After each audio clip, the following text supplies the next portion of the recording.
Mr. Lalthanhawla, Chief Minister of Mizoram, and J.M.I, Chandra-Secretary in the Ministry have arrived well in time. But I'd like to welcome you and especially the Minister for the Development of the Northeastern Region, Mr. B.K. Handique, who's our keynote speaker today, Chief Minister of Mizoram, Mr. Lalthanhawla, J.M.I Chandra-Secretary, Donor, Vice Chancellor, Mr. Najib Chang, and diplomats, distinguished faculty, scholars, and students. I believe the presence of our distinguished visitors is a sign of support to the work of the Northeast we've launched here at the university. This past year, very briefly, we have, through the center and the Saifuddin Kichilu chair that I hold, conducted both national and international workshops and seminars on the region and its neighbors, including Bangladesh and Myanmar. We've had a series of lectures and organized a unique national seminar on the role of Muslims in Assam in the independence movement. We are setting up a documentation center, and with your support, I believe that the proposed research programs in specific areas and issues of study such as Mizoram will grow and be strengthened. This is the startup process, and we value your presence and support. Among other issues, we propose to look at questions of review of government policy in different sectors to analyze what has worked, what hasn't, and what is to be done. At this point, I cannot but recall the role of a young colleague whom we tragically lost earlier this year and who was central to setting up our work on the Northeast at Jamia Millia, a young scholar, Biswajit Saikia from Jorhat, your constituency, Minister. Without him, we would not have moved even the short distance that we have, and I, for one, have missed his counsel over these past months.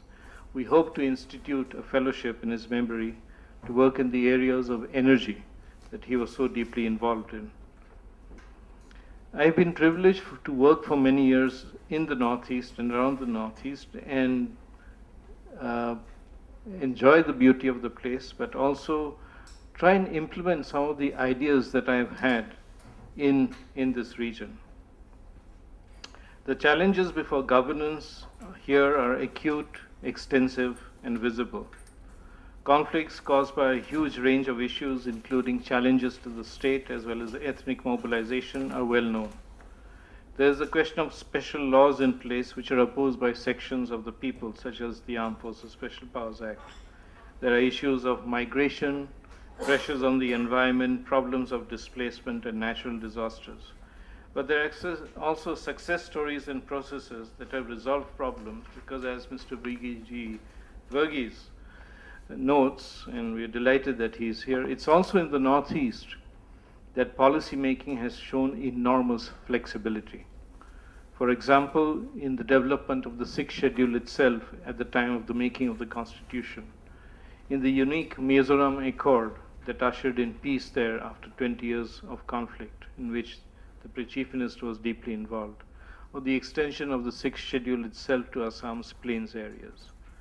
All our speakers today are widely experienced in these fields and will be sharing for them, and that's why the Honorable Minister's theme is History as a Window, Understanding the Northeast. This is key because the Northeast is not just an area where there is difficulty and challenges. It's among the first parts of our world to be connected to the global economy, as far back as over a century ago through tea and oil. And it remains intricately linked to this economy. It's visible from the fact that a few days from today, diplomats from 8 Southeast Asian countries will be visiting Mizoram to look at the possibilities of trade. And that visit is being facilitated by the donor ministry, because India's Look East policy must also be rooted through the Northeast, because 96% of our borders are with other countries.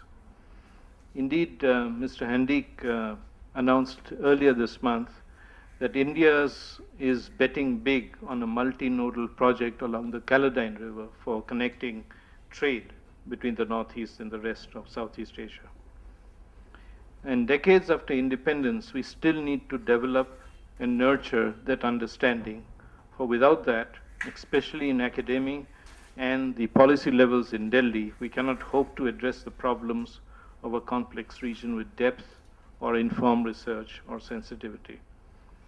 I'd like to give a few lines of introduction about our keynote speaker. Mr. Handique has been Union Minister for Mines and Development of the Northeastern region since 2009. The ministry is rather named rather interestingly. It's called Donor.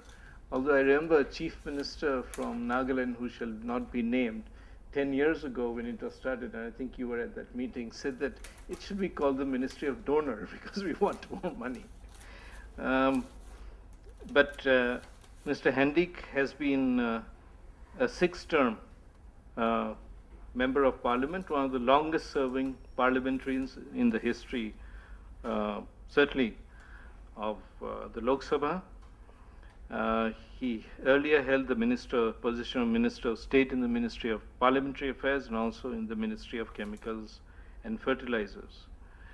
He is widely respected for his non-partisan approach both to politics and policies, and in addition to his responsibilities for the Northeast, he holds charge of a very sensitive portfolio of mines, dealing with the issue of the environment, tribal rights, which are in sharp focus in Karnataka, Orissa and Jharkhand, and also in Meghalaya, and with developing a new pro-people national mines policy, in which he is playing a crucial role. Mr. Handique's very distinguished family is well known throughout Assam and the Northeast, and his father, the late Dr. Krishnakanta Handique, was a distinguished educationist and Sanskrit scholar, and also the first Vice Chancellor of Guwahati University. The Handique family is also known for its philanthropy and has set up several educational institutions in Assam, including a leading girls' college in Guwahati. Vice Chancellor, should I introduce the Chief Minister now, or also? The Chief Minister of Mizoram, Mr. Lalthanhawla, is in his 3rd term in office, has won 8 elections to the Mizoram, 4th term in office, sorry, the last one was there, and is among the senior-most leaders of the Congress party in the country. He made history in '86 as part of a unique effort to bring peace to the region, voluntarily stepping down as Chief Minister to make way for the former insurgent leader, the late Lal Denga, of the Mizo National Front, as part of an agreement that enabled the MNF to enter mainstream politics, embrace the Constitution, and end the 20-year insurgency against the Indian state. This is the first such accord that actually has ended violence and is a test case of how systems and processes and peoples have come together. Why did it work here and not elsewhere? What are the lessons for the region and the rest of the country? We hope that we can look at these issues in depth in Jamia and disseminate our findings to a larger audience. Of the various accords that were signed at the time, the Mizoram Accord is now approaching a quarter century. And many other parts of the country in the Northeast itself are still struggling with peacemaking. Ms.Jyoti Chandra, an IAS officer of the UP cadre 1975 batch, is secretary in the donor ministry. Earlier, she was secretary in the Department of Youth Affairs in the Ministry of Youth Affairs and Sports, principal advisor to the Planning Commission, and joint secretary in the Union Ministry of Social Welfare and Empowerment, apart from holding senior positions in her home state, including as Commissioner Command. So, Vice Chancellor, would you make opening remarks? Handique, Chief Minister, Mr. Lalthanhawla, Secretary Jyoti Chandra, my friend Mr. Varghese, all my colleagues here, thank you very much for coming to this seminar. This from the perspective of Jamia, sir, is an exceptionally important seminar, and I'll tell you the reason why. The reason lies hidden in the poor participation that you have in terms of numbers in this seminar at the moment. Because India is still very far from Northeast, and that is the problem, that we are struggling and we wish to bring in the Northeast more and more and more into the understanding of larger India. My presumption is that were we to have a seminar on Uttar Pradesh or Tamil Nadu, a subject dealing with West Bengal, this audience would have been full. And it's really a matter of deep concern for the Jamia. And it is with that reason that the Center of Northeast Studies has been started at Jamia to bring in much greater focus of the Northeast. We are very sensitive to the issue of the Northeast, and we want to have more and more students, both boys and girls, coming and staying in Jamia. I believe we have a huge contingent already in the Institute of Mass Communication and so on, but I hope and wish that we can do far more. We have a perfect man in Sanjoy Hazarika to take this program forward, because he has really a desire to see this center progress, and it is really a very unique center which has the ability to do work which is not being done in other places. So we are, sir, very obliged to you for having taken time out to come to this. Your presence here would prove and would give a fillip to all of us. I hope that what I am saying, my message goes out to the student and the teaching faculty in Jamia, that there is a need for much greater sensitivity than what they are showing at the moment to a very, very important region of India. Thank you, sir. Thank you for coming. And thank you, Sanjoy, for arranging this seminar. Request Mr. Handique to deliver the keynote. Mr. Vice Chancellor Najib Jung, Mr. Lalthanhawla, Honorable Chief Minister Mizoram, Professor Sanjay Hazarika, Center for Northeast Studies, Professor Sri Prakash, Director, Academy of Third World Studies, Jamia Millia, Islam. Dr. Varghese, distinguished journalist and scholar.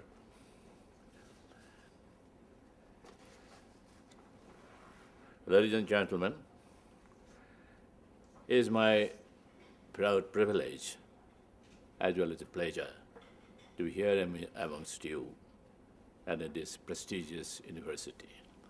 That's, of course, another temptation for me to be the company of learned people, whether I can make any or do full justice to the subject that has been given by Sanjay.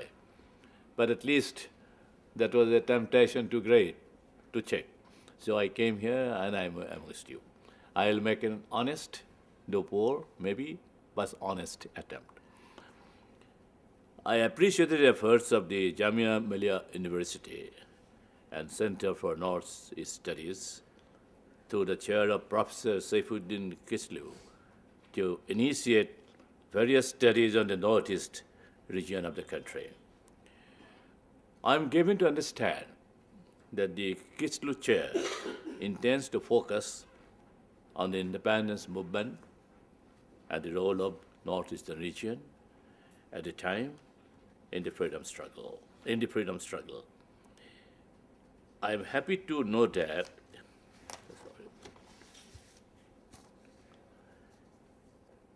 it also proposes to dwell on the uprisings in Assam, Manipur, and the Khasi Hills during and after the First War of Independence.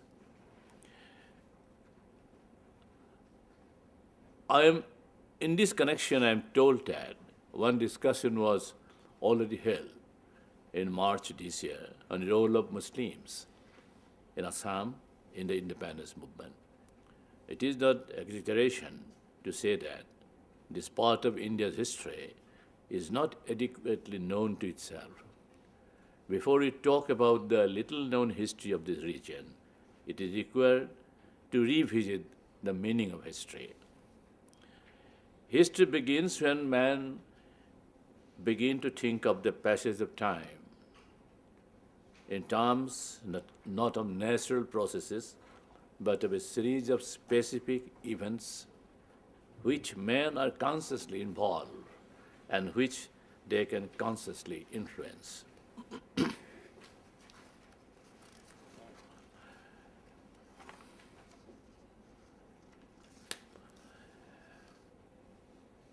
I'd like to quote from Mr. E.S. Carr in his book, What is History? It has given different arguments on this. I appreciate his point of view. He says that history in both senses, I quote, history in both senses of the word, meaning both the inquiry conducted by the historian and the facts of the past into which he inquires, is a social process in which individuals are engaged and social beings, and the imaginary antithesis between society and the individual is no more than a red herring drawn across our path to confuse our thinking. The reciprocal process of interaction between the historian and his facts, what I have called the dialogue between present and past, is a dialogue not between abstract and isolated individuals, but between the society of today and the society of yesterday, unquote. Modern man is to an unprecedented degree self-conscious and therefore conscious of history.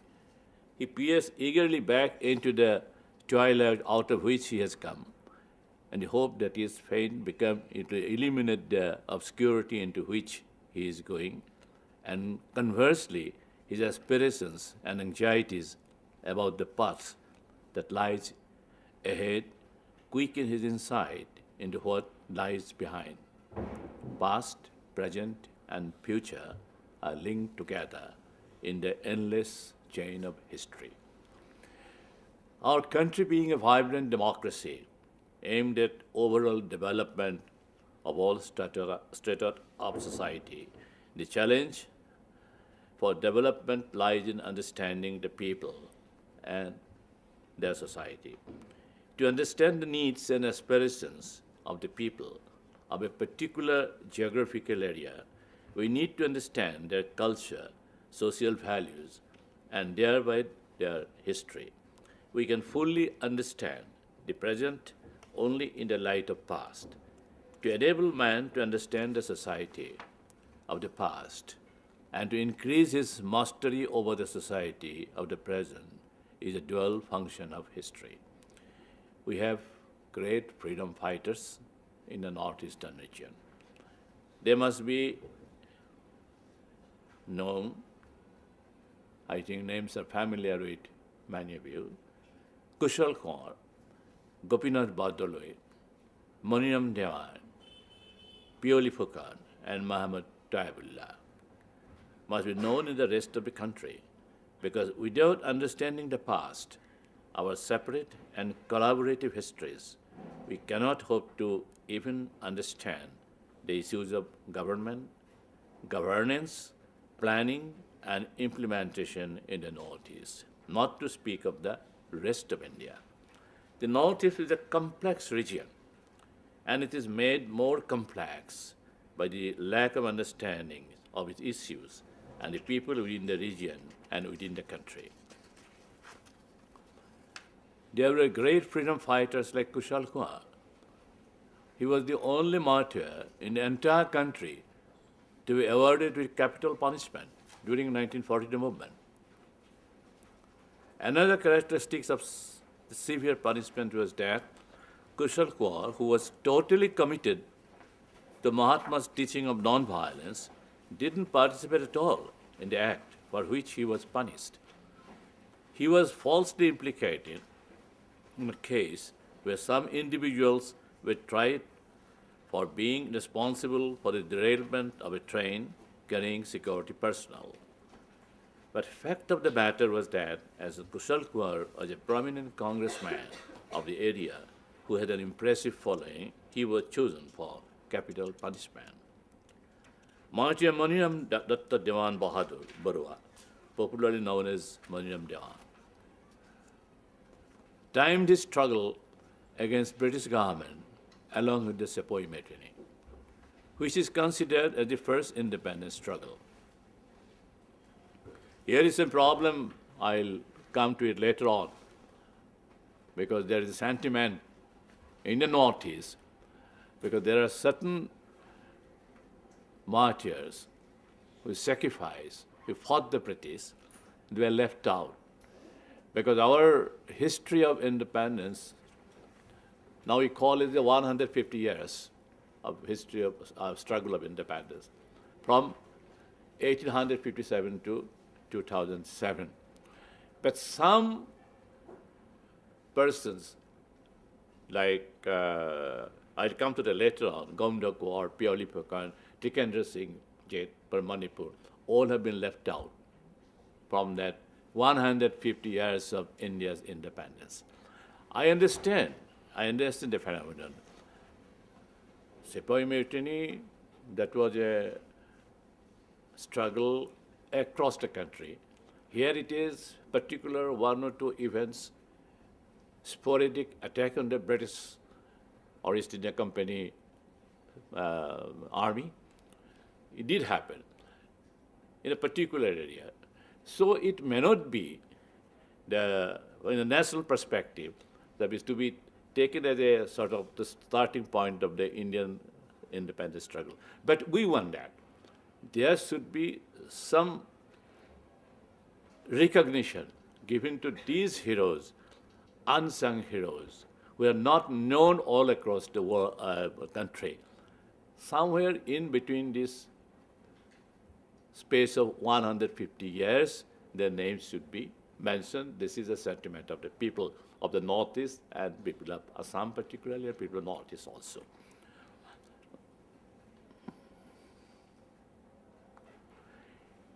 In the aftermath of vacuum created by the terrible devastations of the Muammariya rebellion and the Burmese invasion, he guided the entry of the British into Assam. Mizoram also witnessed the British proclamation on March 4, 1824, which is known as Treaty of Yandabu, about leaving Assam after driving out the invading Burmese armies, which, however, was flagrantly violated. It is fine mentioned in the Dewan's heroic memorandum of June 5, 1853, which is termed as the Magna Carta for survival of identity of the original inhabitants of the northeastern region. The participation of Assam in India's struggle for freedom was at par with any other part of the country. Many eminent persons from the state joined hands with leaders of the Indian National Congress and participated in important movements that were carried on from time to time. Many young men and women fell victim to the bullets of the police and the army. One recalls the names of Kanaklata, Mukunda Kakoti, Bhogeshwari Pukanani, Tilashri Barua, and others. Similarly, many leaders contributed for freedom movement in the country from other parts of the Northeast region. It is highly important for proper study of the history spanning the period between Treaty of Yandabu and the First War of Independence in the region. In 1826, Assam was annexed by the British by virtue of the Treaty of Yandabu, made part of Bengal Presidency. The British, in pursuit of their divide and rule policy, partitioned Bengal, you remember, in 1905. Assam lost its separate identity and became a part of East Bengal. And also bear in mind, when I say Assam in that point of time, there were several states of the northeastern region. Then they formed a part of Assam. That's why I say Assam, but those states of the present states of the northeastern region were part of the Assam also. In the 1940s, the demand for Pakistan as a separate homeland for Muslims gained momentum. The Muslim League wanted Assam to be included in East Pakistan. On May 16, 1946, Assam and West Bengal were grouped together by the British Cabinet Mission. Sri Gopinath Bardoloi, the leader of Assam Congress, was quick to see the danger in grouping Assam with Bengal. He demanded rejection of grouping plan. Thus, divisive plan of the British to get Assam included in its Pakistan was foiled. Thanks to the far-sightedness and great vision of Gopinath Bordoloi, but for his efforts, the geographical map of India and the history of the northeastern region would have been unhappily different. With hindsight, we also sometimes I feel that probably Bordoloi might have the tribal identity, the ethnic diversity of the people of Assam, which actually included some of the states now which are part of northeastern region. So this is a real statesmanship approach to save the Assam and particularly this tribal identity and the ethnic diversity of this region. The population of the northeastern region may be small, but there are numerous ethnic tribes and communities. The multiplicity in languages, cultures, traditions, hitherto throughout mere challenges, though they offer opportunities, we have not been very successful in building up on these opportunities. With the given multiculturalism of the region, I tend to relate to the views of Mr. Koichiro Matsuura, Director General UNESCO, though he expressed on the knowledge society. He said that, I quote, "A panorama will open up that paints the future in both promising and disquieting tones. Promising because the potential offered by a rational and purposeful use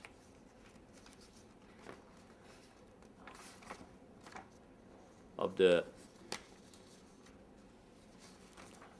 new technologies offers real prospects for human and sustainable development and the building of more democratic societies. Disquieting for the obstacles and snares along the way are all too real. A still more disturbing factor is that the knowledge divide is liable to widen while within societies themselves equally profound cleavages appear or are exacerbated. How could the future knowledge societies settle for being dissociated societies?" Unquote. It is the task of foresight not to minimize future tensions and dangers beneath a ready-made cloak of optimism. But anticipation is also meant to be a prompting to action, which by definition must avoid pessimism as well. It is on this condition that future-oriented reflection can, being legitimately and advisedly, be prescriptive.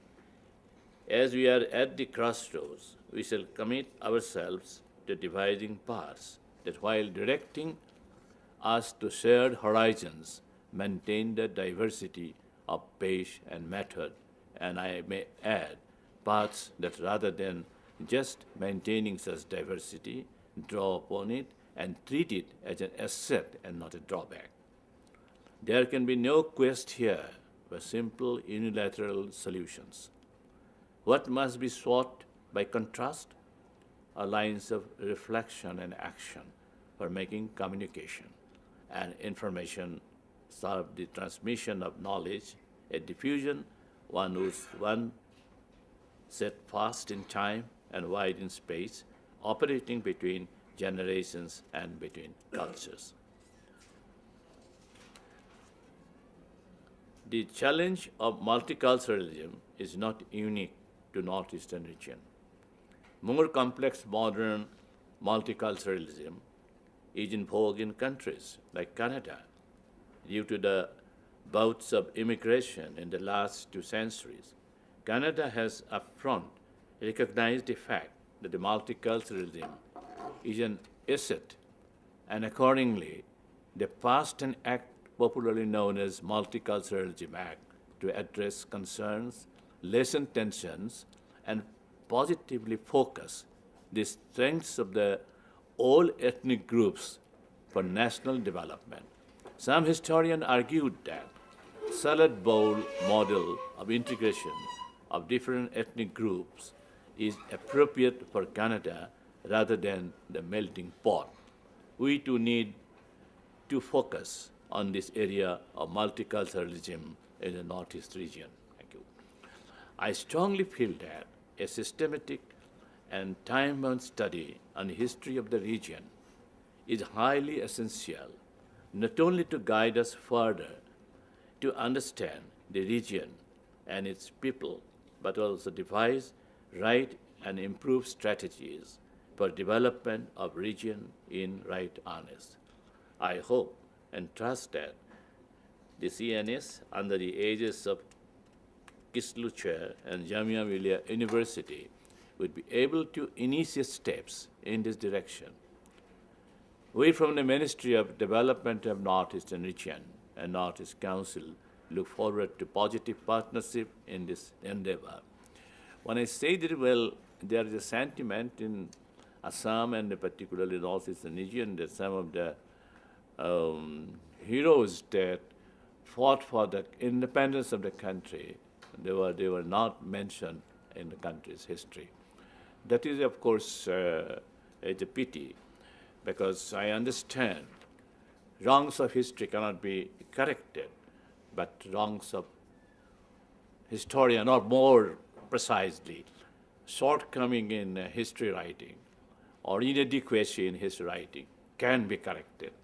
Because particularly when Mr. Gamdha Kaur, and particularly this particular person, historical figure, is just near my part of my hometown, which is he immediately after Yandavu Treaty, they found that ultimately the region will now, Assam will now at that time, will pass on to the hands of the British, because East India Company already is there, helped Assam against the Burmese invasion, second party, first one time, secondly again, finally their help was sought and they took it as a long handle to retrench themselves in the region, and they never left for that.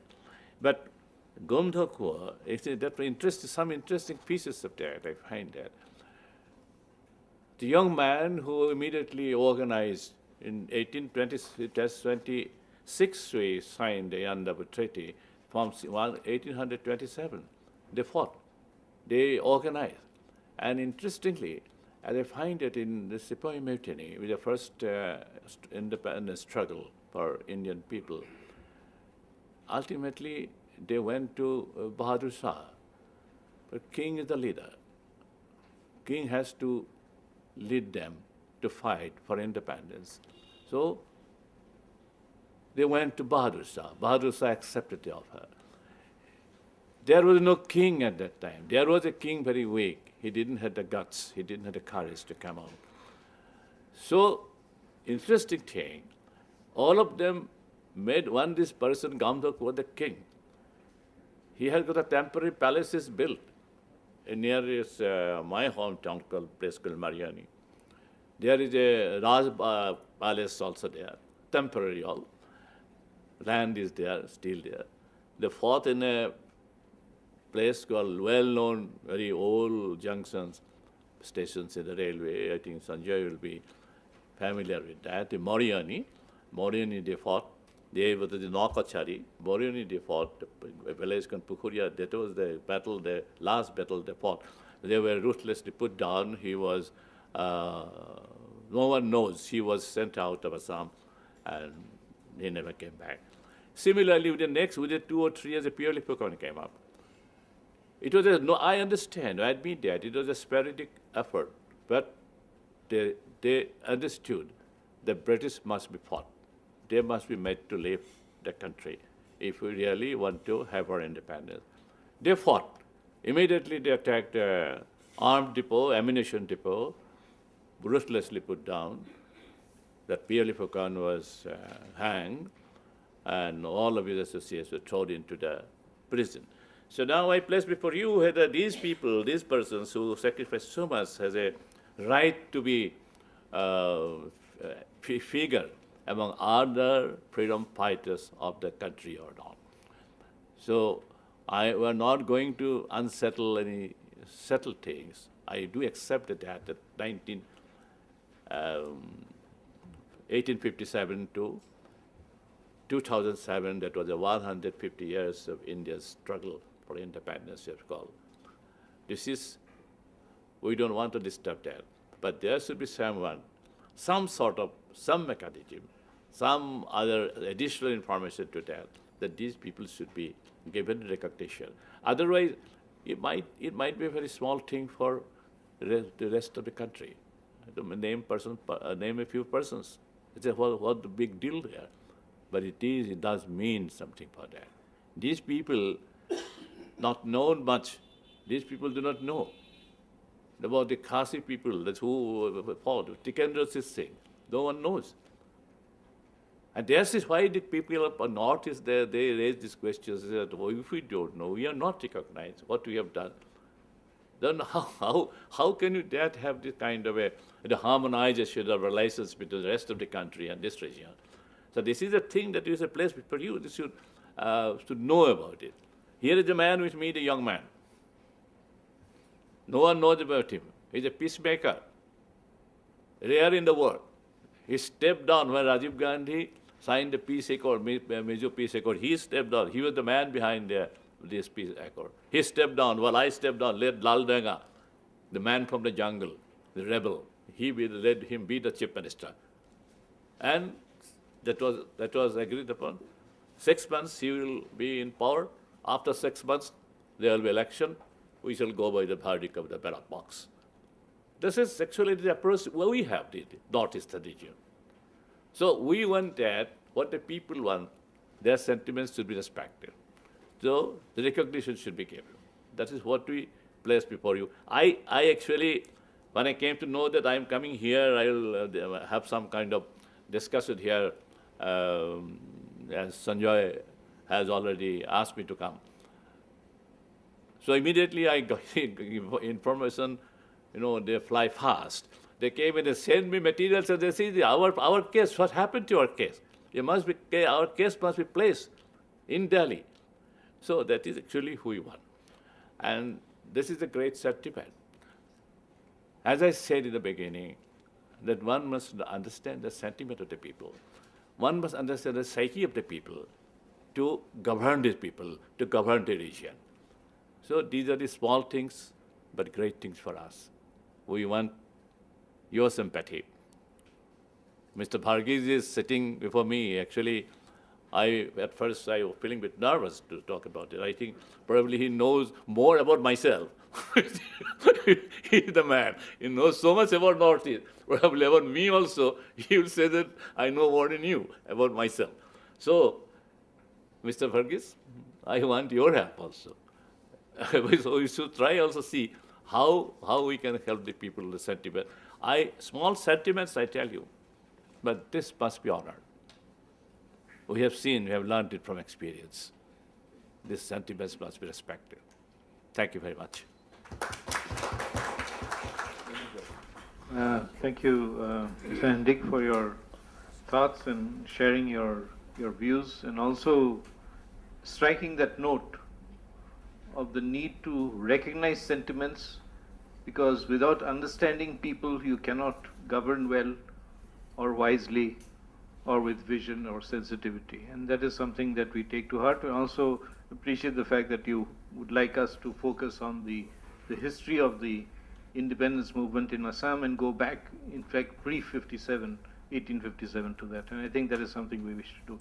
I'd like to ask the Chief Minister of Mizoram, who's, as the Minister said, known as a peacemaker, and has done a unique and has made history by in his own lifetime by doing what he did. And we'd like to hear from him now on peace processes, governance and development. Thank you. Honorable Minister of Development of Northeastern Region, Sri Handique, respected Vice Chancellor of Jamia University, Sri Najib Jung, Sri Sanjay Hazarika of Center for Study of the Northeastern Region, distinguished guests, and friends, privileged to associate myself with today's seminar. This seminar seems to be a little offbeat, not of the usual run, for two reasons. Firstly, its theme, and secondly, the venue. The Northeast is perhaps the least visited area in this country, most misunderstood and widely misinterpreted part of our country. There has been a huge communication gap between this region and mainland India. It is more a result of mental block than mere geographical isolation. This seminar, I am confident, will prove to be a positive step towards a proper appreciation of a remote backward region which occasionally receives national focus for all the wrong reasons. I thank the Jamia Millia University authorities and my friend Sri Sanjoy Hazarika of Center for Northeast Studies for arranging this wider platform on Northeast-centric deliberations. As I said, because very few people in this country accept or recognize that this great country of ours is populated by at least three major races of the world. We have the Dravidians in the south, the Aryans in the north and in some part of the east, and we people belong to the Mongoloid stock in the northeastern region. I am supposed to speak on peace process, development and governance. This, in today's context, is an extremely important and relevant topic. I cannot speak as an authority on this topic. I shall, of course, only speak as a common man who has gone through the trauma of violence of some magnitude, was involved in the efforts to bring back sanity, peace and normalcy, and also has had some experience in governance. Peace, governance and development are closely interrelated. One impacts the other directly. Imbalance in one tilts the other. However, I am not quite sure which comes first, governance, peace or development. Therefore, I would not indulge in the proverbial chicken and egg argument on this matter.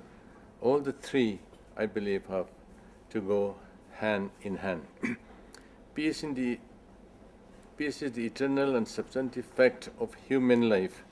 Violence is only an aberration. The world has four dominant faiths: Hinduism, Islam, Christianity, and Buddhism. One of the core elements in all of these faiths is peace. Peace that is universal. Peace for humanity at large. And Indian political-cultural tradition was built on the foundation of love, brotherhood, and peace. Then how is it that violence, which is an antithesis to all these great values of life, has erupted on such a wide scale in various corners of this land of peace? I have raised this question because any peace process has to try to look deeper and to ascertain the psychological, ideological, and socio-economic causes that have prompted a section of our people to take to violent agitation, avowedly to get certain grievances redressed. Of course, not all violent agitations are inspired by ideology, but some appear to have a cause and a goal. It is, of course, another matter that such a cause or goal may not be universally acceptable. For instance, the conflicts witnessed in the Northeast for decades seem to carry with them an ideal or a goal. The projected goal is to preserve ethnic identities which are perceived to be in danger of being swamped by culture alien to the people, and to undo the alleged wrong done to them by neglect of centuries with resultant economic deprivation. The fear of this or the sense of deprivation may be genuine, but the methods adopted are not acceptable to a civilized society. the hard fact is that these violent agitational approaches do exist. These cannot be whisked away. This ground reality has to be taken note of by promoters of peace process. If the mindset of the agitating groups can be changed, half the battle for peace is won. This leads to us the question of governance in the context of peace. One of the primary tasks of governance is to maintain peace and social order. That calls for sensitivity to issues that concern the common man, foresight, vigilance, and flexibility of approach. Absence of these attributes of good governance leads to situations that ignite violence. As I said, some of the violent moments in parts of Northeast grew out of a certain fear and grievances. Possibly we woke up to the reality a little too late. The administration could have possibly been more sensitive to the issues raised and could have handled them with greater foresight and imagination. The 20-year-long insurgency in my state was caused by the insensitive approach of the government of the time, which failed to assess the hard feelings of the Mizos who suffered a great deal due to Mautam famine caused by bamboo flowering. Vested interests found the situation ideal to sow seeds of violence. I would cite another instance of non-responsive and negligent attitude of administration that helped left extremism grow. As late as in the early 70s, social scientists and economists warned that the extremely backward and poverty-ridden pockets in parts of West Bengal and Bihar, particularly in tribal areas, might breed violence unless adequate and timely measures were taken for amelioration of the people's economic condition. Things were allowed to drift, and now Maoist violence has become one of the biggest threats to peace and public order in the country. A stitch in time saves nine. That seems to be the lesson to be learned. What I have stated need not ipso facto apply to other similar situations. What needs to be highlighted is that the fact that the progress demands as much a peaceful environment and good governance. I shall come to the question of governance and development a little later. Well, on the subject of peace process, I would like to refer briefly to Mizoram. 20 years of insurgency and violence had crippled the social and economic life. Hundreds of civilians and security men lost their lives. Villages were shattered, burnt down, and villagers displaced. Peace was the first casualty. Fortunately, the prolonged peace process was rewarded. Peace and normalcy returned. I have learned few lessons from the upheaval in my state. For peace efforts to be successful, there has to be a spirit of dedication and sacrifice on one hand, and realization of futility of violence on the other. Both sides involved in the peace process have to demonstrate a spirit of give and take. Also is needed a willing bureaucracy committed to the cause. Bullet does not always solve problem of insurgency nor of politics. Dialogue and ballot do. This is not to suggest that the Mizoram process will work the same elsewhere. There was in Mizoram an enabling environment, only one ethnic group being involved. The complexity of a problem with involvement of multiple ethnic groups was not there. Moreover, the churches and various non-official social organizations dedicated to the cause of peace played a crucial role. Even so, it can be a sort of model peace process. I wonder whether non-governmental bodies, particularly those engaged in protecting human rights, can undertake on a sustained manner peace initiatives in disturbed areas to give peace a chance and make our country a better place to live in. That would be a great bold step forward towards establishing social peace and order. Total involvement of the civil society in peace initiatives is bound to make it more effective. We have to pay a heavy price for peace and a heavier price to sustain it. Besides human miseries and stalled development, violence has been responsible for draining out a huge sum from the public exchequer. According to an estimate, moderate estimate, almost rupees 8 crore per 1 lakh of people per annum is spent on upkeep and strengthening of the police force needed to fight insurgency and to maintain law and order in the states of the northeastern region. How I wish these scarce resources could be utilized for speedy socio-economic development of the region. Let me pass on to the other crucially important issue of governance. It is crucial because it is directly related to peace and development. Taste of the pudding is in its eating. Success of all development and peace initiatives in the final analysis depends on the way the government goes about implementing policies and programs.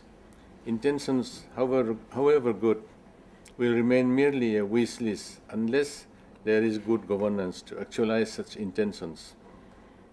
As former IMF economist Professor Paulo Mano said, a good country that is able to provide transparent and good governance can quadruple its GDP. My observations on the issue of governance will be only in the context of the Northeast, although some of this may hold good to other regions as well. Northeast needs a type of governance that comes close to Mahatma Gandhi's concept of democratic government, which provides for continuous process of dialogue and optimum voluntary participation of people in deciding their own future. He was firm in his belief that the primary function of government is to serve the people, who should be equal stakeholders. When Rajiv Gandhi raised the slogan of power to the people, he echoed the voice of the father of the nation. Such a decentralized governing system is not only in tune with the basic concept of federal polity, but more importantly, it fits into the tradition and socio-cultural ethos of the people in that region. Northeast has a vibrant tradition of local self-government run through traditional elected institutions. These institutions have to be empowered. The 73rd and the 74th constitutional amendments represented the first positive step towards that direction. Similar steps in relation to the 6 scheduled areas not covered by these amending laws, as Mr. Sanjay has just said, are required to be taken. It is the degree of probity, accountability, sensibility to popular needs and demands, and transparency of administration that goes to make good governance. The administration system has to ensure that the people at the grassroots level, particularly the marginalized and disadvantaged sections, are given powers through devolution. That would lead to inclusive governance, which will strengthen democracy and provide development stimulus.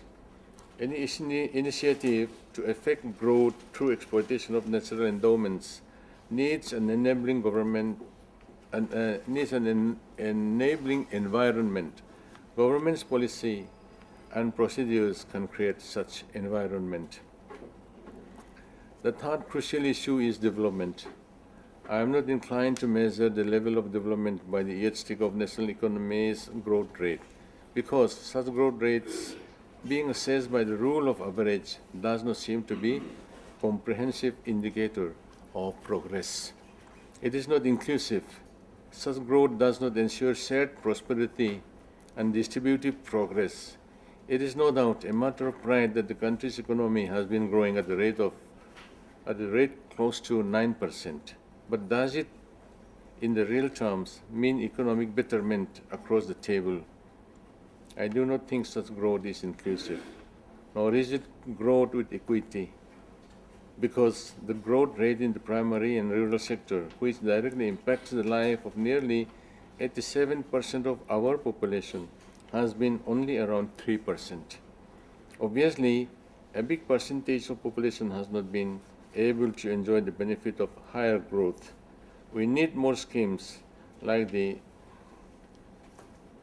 Mahatma Gandhi National Rural Employment Guarantee Act to give more economic power to the rural mass. Northeast, as is often said, presents a paradoxical picture of poverty in the midst of plenty. Region's poverty level has been much above the national average. Such a situation in my view, is not only the effect of a number of historical, geopolitical, and other factors, but also largely due to a faulty development model that does not quite relate to the traditional values and the ground realities in the region. The priorities and trusts of development initiatives do not really reflect the needs, expectations, and hopes of the people generally. The primary sector, which can provide basic security, and rural development, which impacts the economic life of 87% of the region's population, have not received the trust and priority they deserve. Growth, therefore, has not been inclusive. The region needs a new development paradigm relevant to its needs and socio-economic concerns. A new growth path involving participatory planning that can ensure inclusive development is what is needed. There is an inspiring message in an old American saying, and I quote, "Tell me and I will forget. Show me and I may not remember. Involve me and I will understand."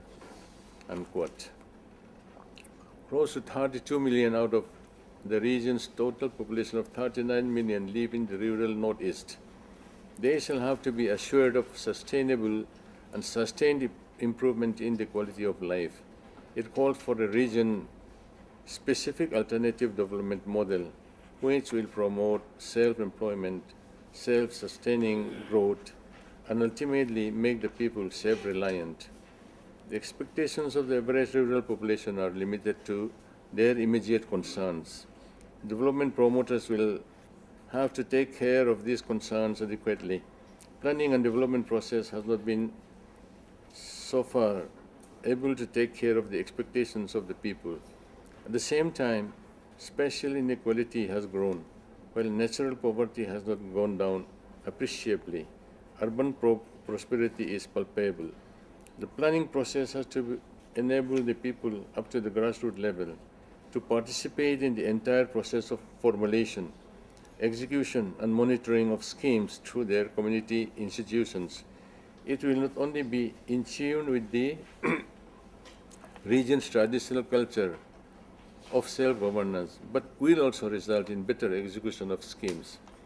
As a step towards all-round development of the region, keeping in view the needs and aspirations of the people, the Northeast Vision 2020 has been formulated. I do not, however, know as to what extent it reflects the genuine aspirations and needs. I think persons like Sri Chandra-Secretary and others who were involved in this process would know it better. Whatever that may be, prompt steps are required to be taken to translate this vision into reality. 2 years have gone by, and I don't think the way ahead has been finalized as yet.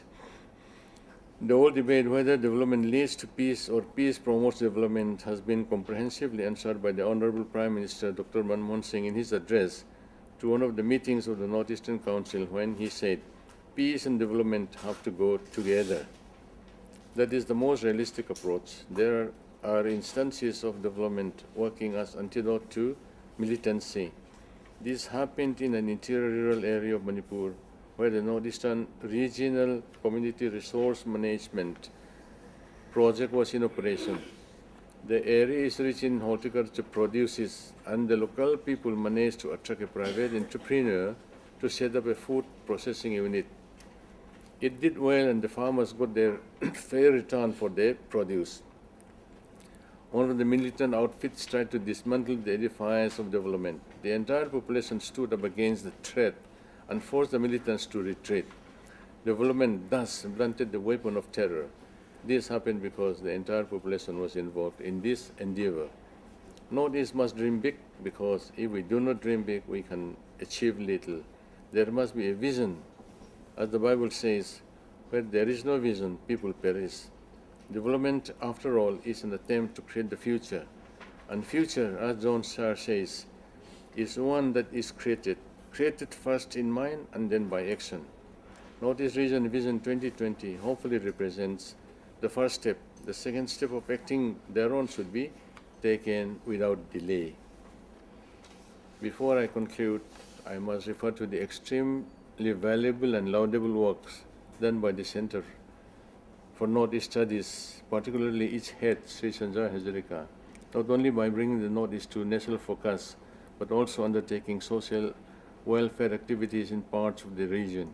I shall begin by saying one thing, just looking back into my own personal life, and I like to share with all the young people who are here. The reason why I accepted to come here, I didn't even think twice about it. I saw Mr. Sanjay Hazarika's name. He had sent me an email, and without reading it, I had said yes. And it's only later my PS told me that's what I've committed to.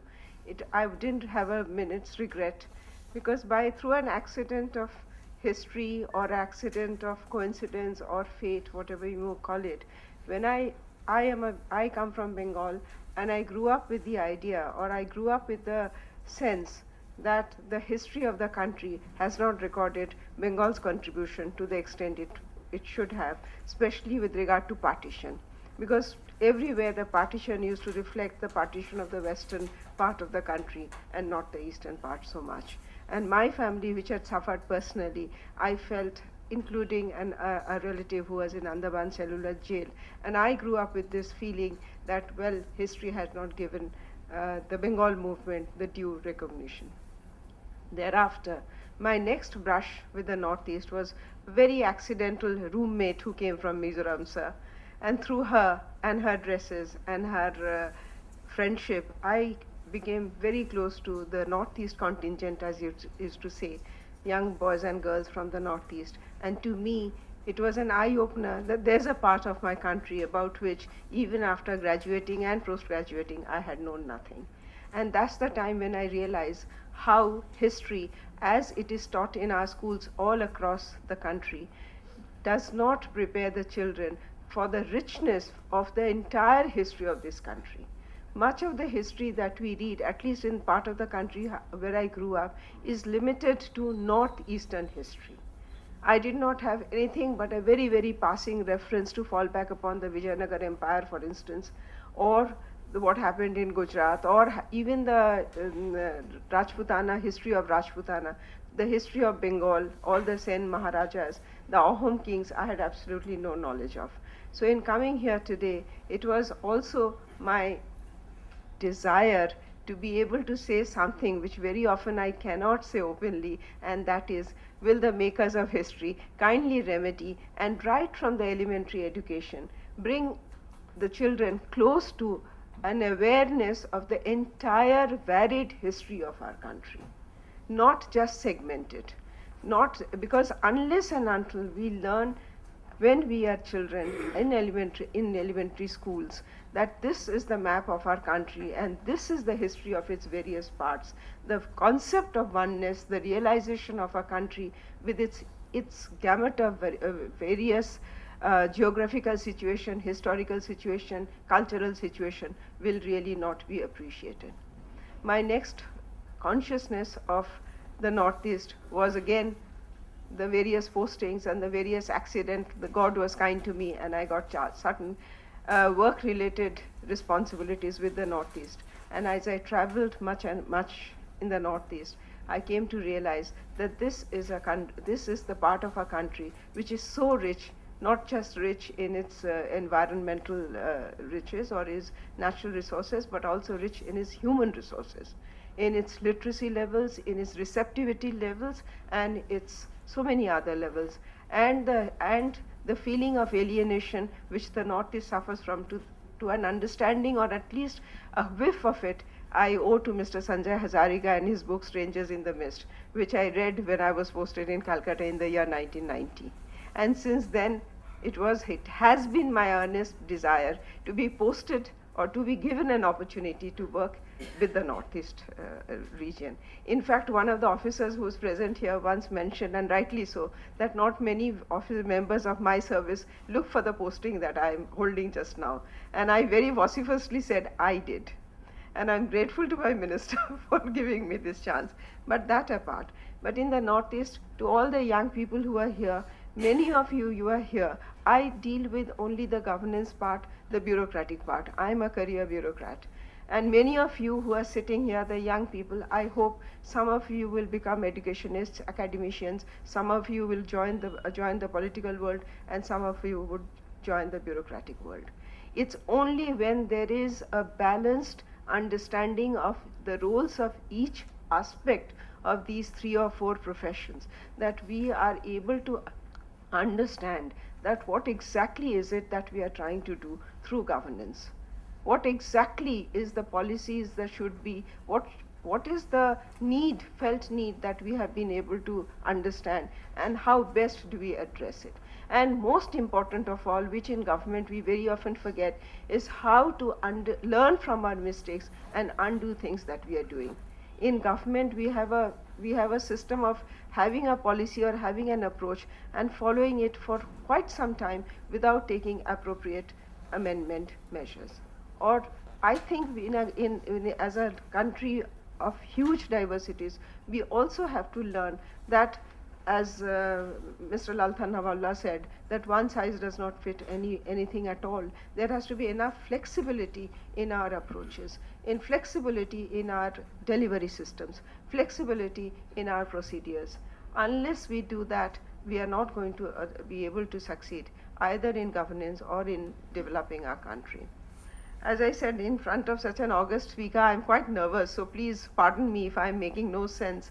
But nonetheless, I do understand that in this Center for Northeastern Study, through this center, there's a need not just to study the Northeast or issues of the Northeast, but also bring people closer to the Northeast, and the Northeast closer to the rest of the country. And much of it has to be done not by bringing people away from the Northeast.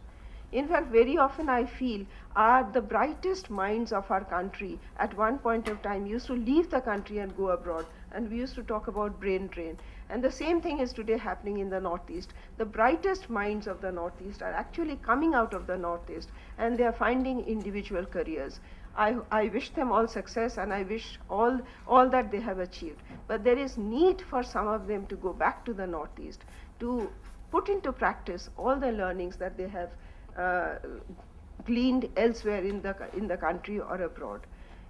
Today in the Northeast, we are not looking at the wealth of the Northeast, or we are not looking at the area of the Northeast, which I very often feel should be looked at from the point of view of self-sufficiency to a large extent. Which are the areas in which we can be self-sufficient? In agricultural, much of the agriculture produced, for example, in much of the technological needs, by adapting to technologies which are locally based, which lend themselves to local environment and local geography and local geology, we reduce dependence on other parts, not merely for conveyance, but also the enhanced cost. Very often as a bureaucrat, I keep hearing, oh, but we don't have money, and everything costs so much in the Northeast. And my mental answer always is, does the answer always lie in money?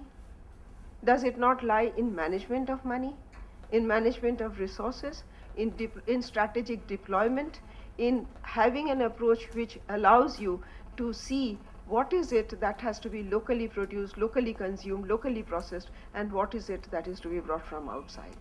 And it includes management of materials, management of manpower, management of knowledge, and management of the conditions under which we work.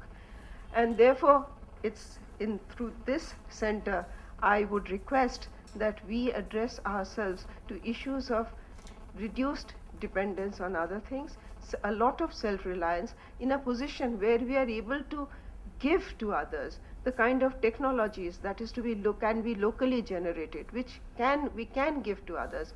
For example, over the years, we are losing so much of resources. I'll take only one single field. In the agronomic field, for example, we are losing the agronomic practices, the many other areas which would be locally suited. I'm not talking about Jhum, but I'm talking about many other practices which are locally suited. We need to address those things scientifically and see how it can be taken further, how it could be multiplied, and how could be addressed to suit local needs. In this context, I'd like to give another example. Very recently, the government of Mizoram had commissioned a study on the educational situation of Mizoram.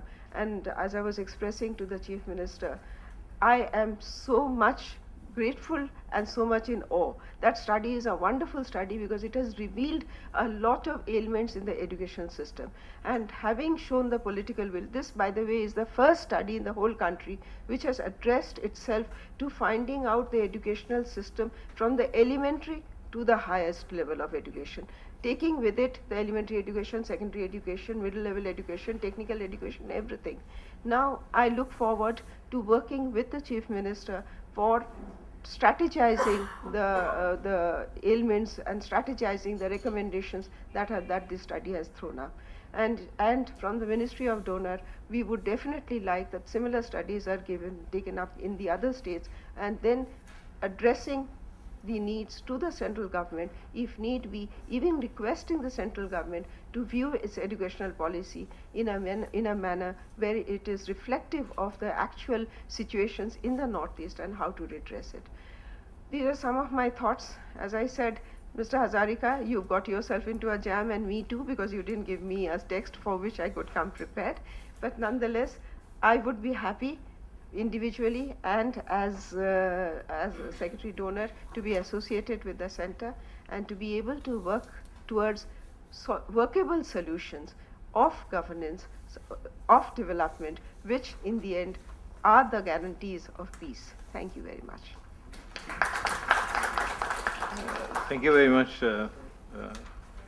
Ms. Chandra. I think the Chief Minister wants to respond to Veena Secretary on Bangladesh and Myanmar. Simply applied to various other states because circumstances and the background of this discontentment, all these things varies, and therefore it is for the local people to settle this and to see whether this Mizoram peace process can be applied there or not. That I won't be able to answer properly. Now, all of you might know that almost the entire northeastern states have their boundaries with foreign countries. Assam, Meghalaya, Mizoram has its borders with Bangladesh. Then, no, not Arunachal. Arunachal has a border with China and Myanmar. Then Nagaland, Manipur, Mizoram has a border with Myanmar. And Mizoram is the only state sandwiched by these two foreign countries, Myanmar and Bangladesh. Now, after the return of Begum Sheikh Hasina, relations have improved, as we all know. And she has promised the government of India that Bangladesh will no longer be the training center of the insurgents of the northeastern region. And in fact, she has done a very good thing in extraditing some of the Ulfa leaders who are in Bangladesh jail. And that hasn't done a lot of good for the country. Now, besides this, in Mizoram, we're trying to establish a border trade center in the south, which has been very much appreciated by Begum Sheikh Hasina herself. And we're working on this. In fact, as a sequel to that, I have invited the Bangladesh High Commissioner to come to Mizoram and see the place for himself, because none from the Bangladesh side has ever been to this area, because from their side it is inaccessible. So he has been kind enough to come to Mizoram, and then he had been to the proposed site himself. From our side, we have a road connection, always a road connection, but from Bangladesh side, they don't have anything at all so far. And we're even ready, the government of India is even ready to construct a road to the Thekamuk area, up to Thekamuk, yes. In fact, we have, during my last visit to Manila, the ADB has also promised to come forward to help Bangladesh in construction of this road. And I hope this will materialize sometime soon. And this will further develop, not only the relation, but it will help in generating economic activities on both sides of the border. And even pre-independence days, the trade route of most of the states in the northeastern region is through this side of this area. And with Myanmar, we have very good relation. In fact, we have border trade post there, even though this is not officially commissioned as yet. I hope it will be commissioned in the near future. And even at the moment, some of my cabinet colleagues are in Myanmar for this further cementing this already existing good relationship with them. And of course, as in Bangladesh, from in Mizoram side, we have all-weather road up to the border trade post. But on the side of the Myanmar, there is none. So government of India is ready to construct a highway up to Tidim and up to Falam, and which is being looked into.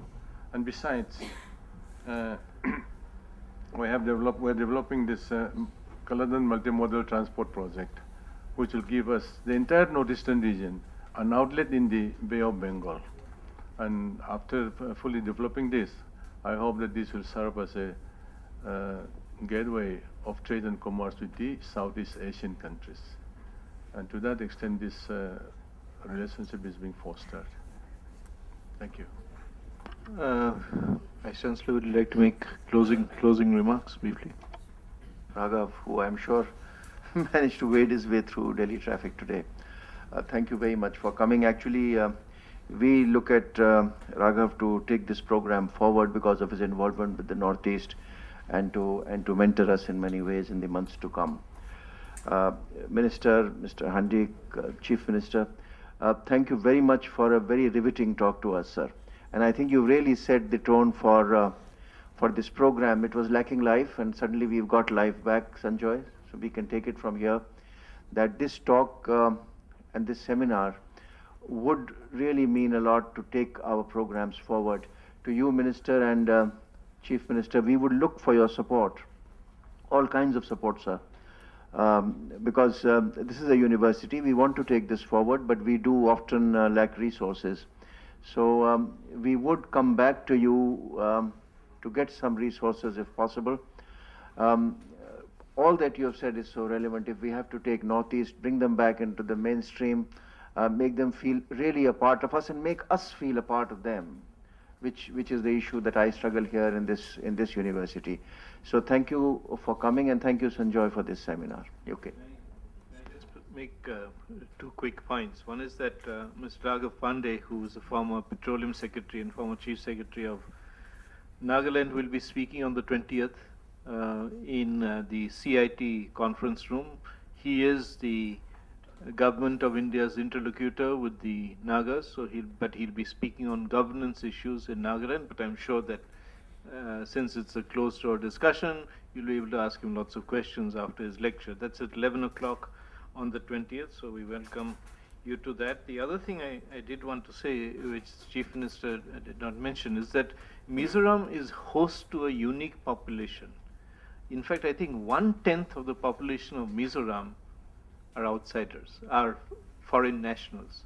These are refugees from Burma, Chins, and economic migrants who've come over the last 15 to 20 years, and they have been given home, security, and an opportunity to make livelihoods there, which is unique. 1/10 of the entire population is like that. And I think that you will have found that both the Minister, the Secretary, and the Chief Minister are accessible, open, and very frank in their assessment of the situation. And I hope we will continue these things. Perhaps Professor Sri Prakash, who got stuck in traffic, would like to say a few words in closing, and thanks perhaps. No, I did manage to get in almost.